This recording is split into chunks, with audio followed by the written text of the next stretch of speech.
ராதே கிருஷ்ணா. வணக்கம். நான் உங்கள் சுகியம்மா பேசுகிறேன். இன்றைக்கி ஆஷாட நவராத்திரியோட 7ஆம் நாள். இன்றைக்கி என்ன பார்க்க போகிறோம் அப்படின்னாக்கா, இந்த வாராகி அம்மனை நிறையா சித்தர்களெல்லாம் வழிபட்டிருக்காங்க. அதில் நான் 3 பேர் மட்டும் பார்க்க போகிறோம். இதில் அருள்மிகு முத்துவடுகநாத சித்தர் அப்படிங்கிறவர் அம்பிகையோட மறு வடிவமாகவே வாராகியை வணங்கி தன்னுடைய 5வது வயதிலே சித்தி அடைஞ்சிருக்காராம்.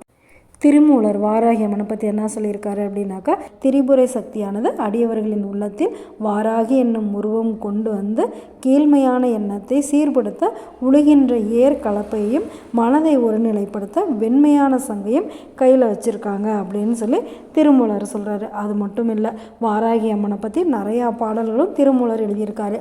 நம்மளுடைய அபிராமி பட்டர் என்ன சொல்லியிருக்காரு அப்படின்னாக்கா, பைரவி, பஞ்சமி, பாசாங்குசை, பஞ்சபாணி, வஞ்சர், உயிர் ஆவி உண்ணும், உயிர் சண்டை காளி, ஒளிரும் கலாவைரவி, மண்டலி, மாலினி, சூலி, வாராகி என்று செய்ரவி நான்மறை சேர் திருநாமங்கள் செப்புவரே.